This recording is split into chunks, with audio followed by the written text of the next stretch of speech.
ahead. So, Bryant, when did you become interested in building archtop guitars? I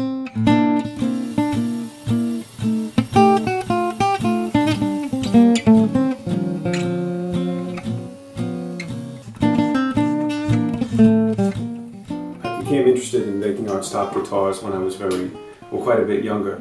I had always been fascinated by the instruments of John D'Angelico and James DeClisto, and Gibson instruments, of course, as well. But the Gibsons were what I played and what I could afford, but I couldn't believe the look of the D'Angelico instruments when I would see them at my local music store.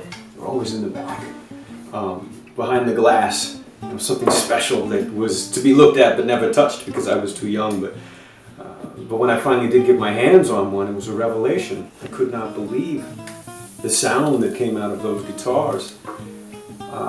Time went on. I was a guitar player and a student of the jazz guitar, playing my little 1956 Gibson ES-125. And I always wanted a D'Angelico, but I never could have one, and it was just sort of out of my reach. But I was a carpenter by trade, playing music at nights and swinging a hammer all day. And the two just came together at one point, and I just tried to make my own archtop guitar. I set up a little workshop in my mother's basement. I practically burned the place down when I was heating up the sides on a hot pipe. That's cool. Anyway, those guitars came out okay. You know, they held pitch and they played, and that started it all off, really.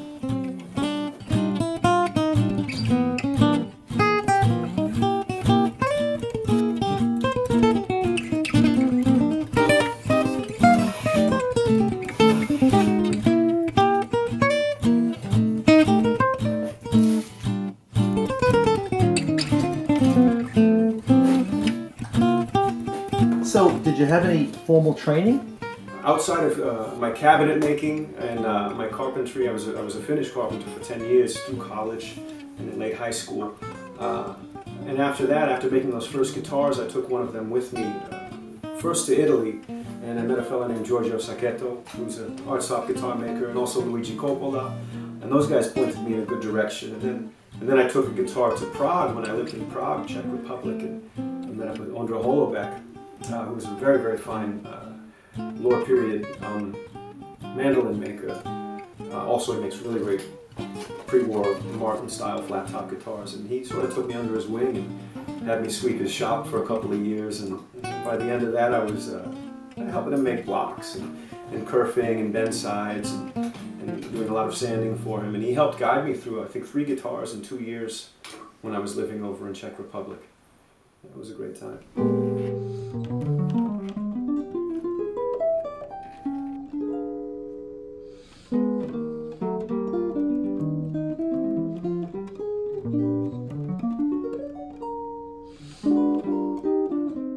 So, how did you go about obtaining and examining instruments from your influences, from DeQuisto and D'Angelico?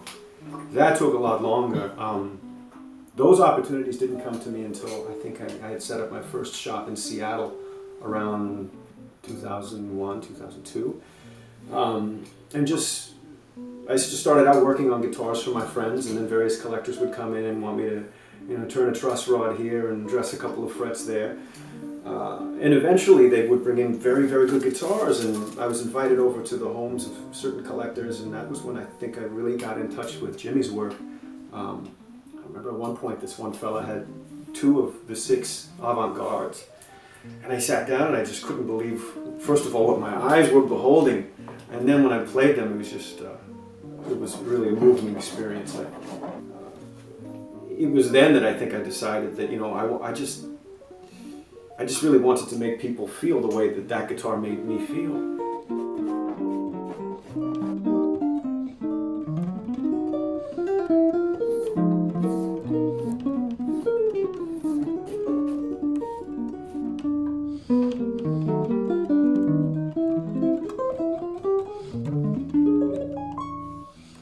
When I realized that it's not about the music, it's not about the guitar, it's not about the guy that makes the guitar or the guy that plays the guitar, it's about human emotion ultimately. It's about, the instrument is an instrument, and by definition it's a means to an end.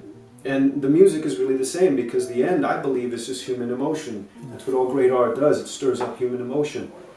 And that's why this is just the one milieu that I can work in, where I think that I can I can make people feel something with the instruments that I make. And I'm hoping to make people feel the way that Jimmy's and John Angelico's guitars made me feel.